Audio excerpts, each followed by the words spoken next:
भाई रुक जा बड़ी बहू।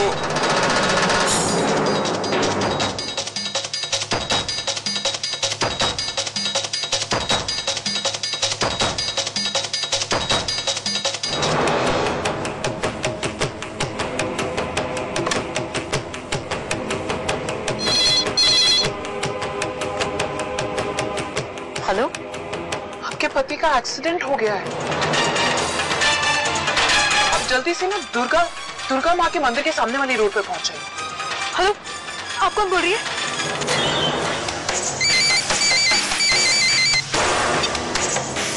हेलो आकाश, मैं बोल रही हूँ। मैंने तुम्हें कहा था कि अगर तुम मेरे नहीं हो सके तो मैं तुम्हें किसी और का नहीं होने दूंगी। ये क्या मतलब? मतलब कि आकाश की आज के बाद गौरी तुम्हारी जिंदगी में कभी नहीं रहेगी। अगर हो सकता है ना तो बचा लो उसको। देखो पायल। Hello hello. बड़ी बहू जे घर के दहलीज के अंदर नहीं आ सकती। क्यों पिताजी? भाभी अंदर क्यों नहीं आ सकती?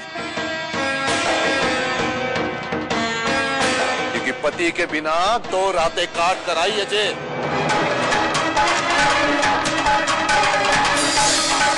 उसके चरित्र पर कैसे विश्वास कर सकते हैं? यह पवित्र हो चुकी है। पिताजी। प्रकाश, भावना को अंदर ले जा।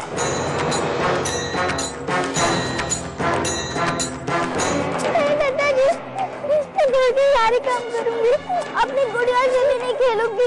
माँ को अंदर आने दो ना। माँ अंदर आओ ना।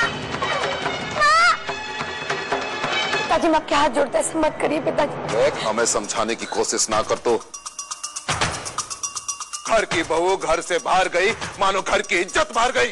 मैं आपसे कहती पिताजी, अभी गंगा जल की तरह पवित्र है, मेरी बात मानिए। रावण की लंका से लौटने के बाद सीता मैया के चरित्र पर लोगों ने उंगलियां उठाई थी और स्वयं भगवान श्री राम ने उनकी अग्नि परीक्षा ली थी। तो कहती है ना कि ये गंगा जल की तरह पवित्र है। हम तो बस इतना कह रहे हैं कि इसे अपनी पवित्रता साबित करने दे। अग्नि परीक्षा देनी होगी बड़ी बहू को।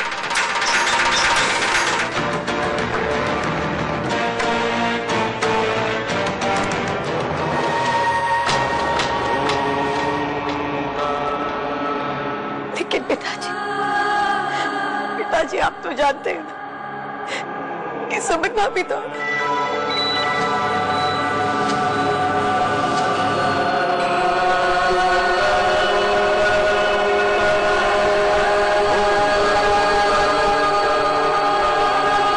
तुम यहाँ क्या कर रही हो? और आकाश कहाँ है? घबराओ मत, आकाश को कुछ नहीं हुआ करो, वो एकदम ठीक है। और वो फोन भी ना मैंने किया था। मैंने कितनी कोशिश की कि तुम दोनों को अलग कर दो, पर सब फेल हो गया। लेकिन अब एक रास्ता मुझे मिल गया है कि अगर मैं तुम्हें आकाश की जिंदगी से बाहर कर दूं, तो आकाश तो मेरा हो ही जाएगा, है ना? ऐसा हरगिज नहीं होगा।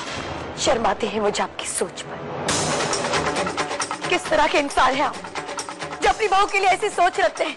सरपंच बनकर बाहर वालों को कौन सा अधिकार दिलाने की बात करते हैं आप,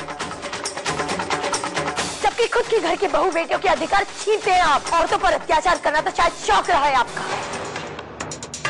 आपको इस घर की इज्जत प्यारी नहीं है, बल्कि अपनी जिद प्यारी है। सुमन भाभी इस घर में नहीं रहेगी, ये आपकी जिद है। इस जिद की वजह से आपने सालों भर पहले अम्मा जी की जान ले ली। आज तक उनके हस्ते को निभाए सिर्फ अपनी जिद की वजह से। आज तक उनकी आत्मा को नहीं मुक्ति मिली, सिर्फ और सिर्फ आपकी जिद की वजह से।